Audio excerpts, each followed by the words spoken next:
The chamber of the Galactic Council had never known silence like this. It was not the respectful quiet of diplomacy, nor the tense stillness before a vote. It was something deeper, something hollow, a silence that followed the collapse of certainty itself. For centuries, negotiations had governed the stars. War still existed, yes, but it was structured, predictable, bound by protocols older than most civilizations.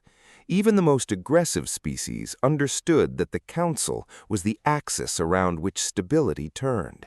You negotiated, or you were isolated.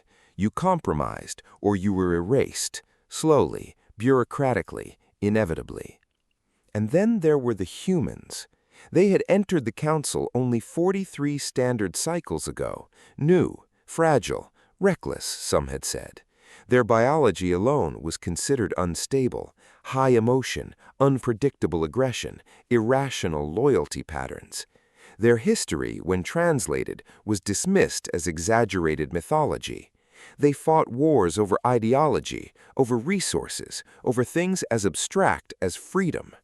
No one had taken them seriously, at first. Ambassador Lethar of the Virillian Combine shifted in his crystalline chair, refracting the chamber lights into uneasy spectrums. Across from him, the tall, slender form of the human representative stood alone. Ambassador Elias Rook did not sit. That, in itself, was already a violation. This session, intoned the central moderator, a disembodied intelligence woven into the chamber itself, has been convened to finalize the resolution between the Terran Union and the Korth Dominion. A ripple of acknowledgement passed through the assembled delegates. The Korth, a species of towering armored beings whose expansion had consumed 12 systems in under 2 cycles, efficient, ruthless, entire civilizations had submitted without resistance after witnessing a single Korth demonstration fleet. Negotiations had dragged on for months. The Korth demanded tribute, resources, strategic positioning, and most controversially, population concessions from contested systems. The humans had resisted, citing sovereignty, ethical violations, and long-term instability. Predictable objections. Negotiating tactics. Everyone knew how this would end. Compromise. It always ended in compromise. Ambassador Rook, continued the moderator, you may present your final position. The human did not immediately speak. He looked around the chamber instead, at the insectoid delegations clustered in iridescent hives, at the aquatic envoys floating in contained spheres, at the Korth representative, massive, plated, unmoving. Then he said calmly, "No." The word echoed, not translated, not interpreted, spoken in raw Terran standard. The chamber processed it. Confusion followed. "Clarification required," said the moderator. Rook folded his hands behind his back. "We are not agreeing to the terms. We are not offering alternatives. We are not continuing negotiations." A pause. "That is our final position." Shock did not erupt immediately. It spread, slowly, unevenly, like a fracture in glass. Ambassador Lethar leaned forward. "Ambassador Rook, perhaps there is a misunderstanding. The Council framework requires—" "No," Rook repeated. This time there was no ambiguity. "No frameworks, no concessions, no more discussions." The Korth moved. A subtle shift, but enough to draw attention.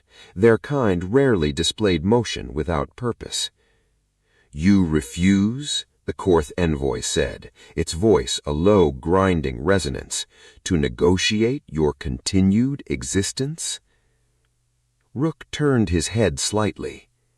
"No," he said again. "We refuse to negotiate yours." That was when the chamber erupted. Voices layered over each other in dozens of languages, translation systems strained to keep pace, accusations, warnings, disbelief. This was not how it worked. This was not how it had ever worked. The moderator amplified its presence, forcing silence back into the room.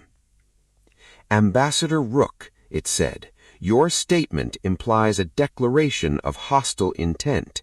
The Council strongly advises reconsideration." Rook smiled faintly. "You misunderstand," he said. "We're not declaring anything." He stepped forward. "For the last 6 months, we've engaged in good faith.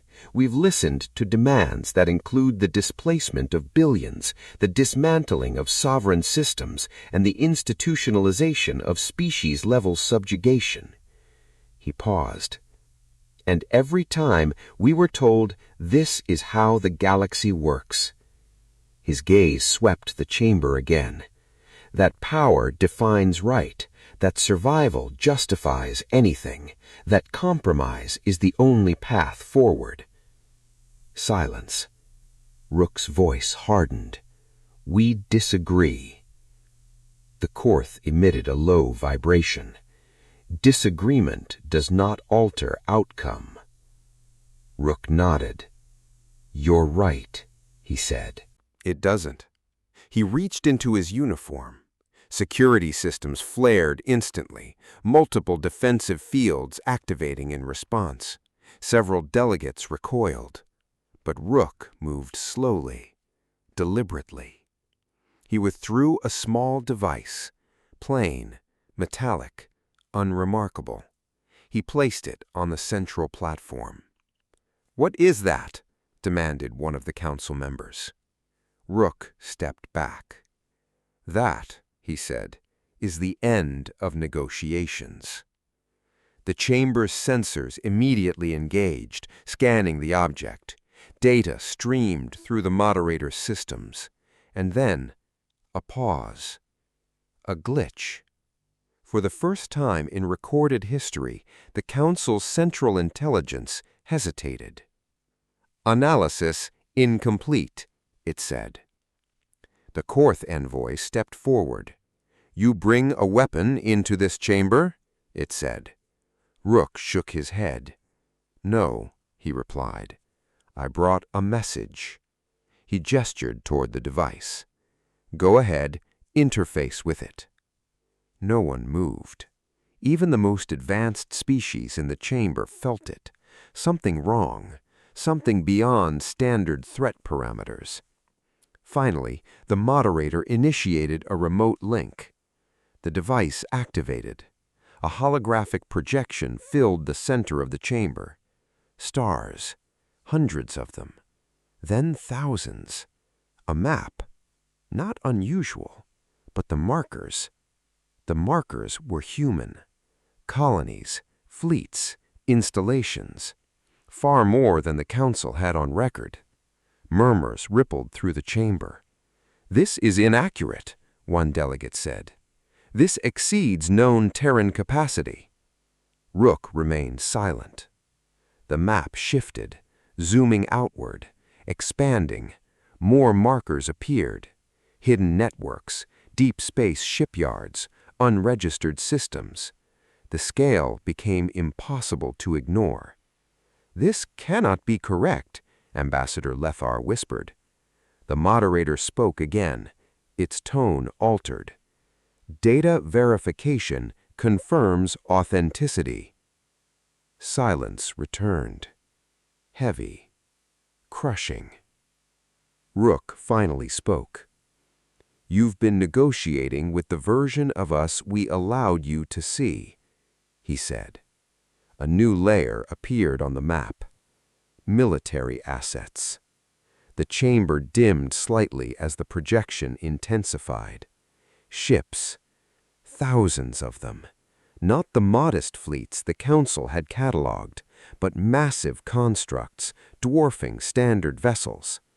Korth ships included. The comparison was not favorable. The Korth envoy stiffened. "This is deception," it said. Rook nodded. "Yes," he said, "it is." He stepped closer to the projection. "You've assumed we were playing by your rules, that we needed your approval, your protection, your system. He looked directly at the Korth representative.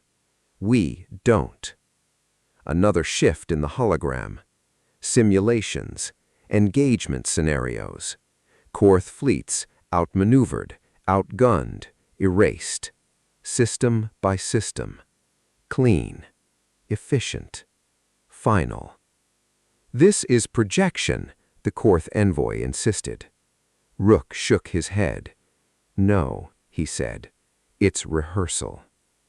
The chamber's atmosphere systems registered a drop in temperature. No one spoke. No one moved. For 6 months, Rook continued, you debated how much of our territory we should give up, how many of our people we should sacrifice to maintain your version of balance. He let the words hang. We spent those 6 months preparing for the alternative. Ambassador Lethar found his voice. You would destabilize the entire galaxy? This level of conflict would end it. Rook interrupted. Yes, that's the point. The statement landed like a physical force.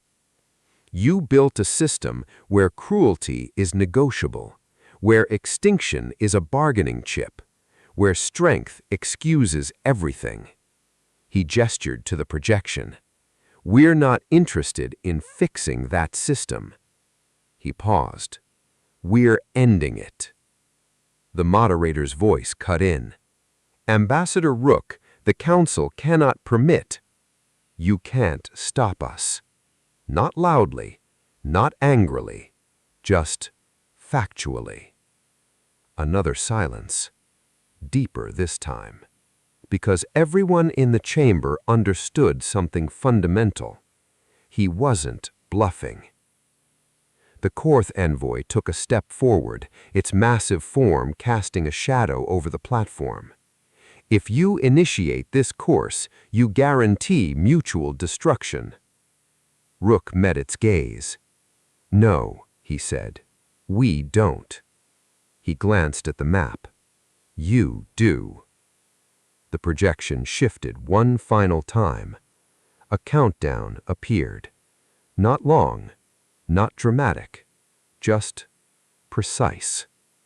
What is this? Demanded a delegate. Rook exhaled slowly. While we've been here, our fleets have been moving. The chamber erupted again, panic this time.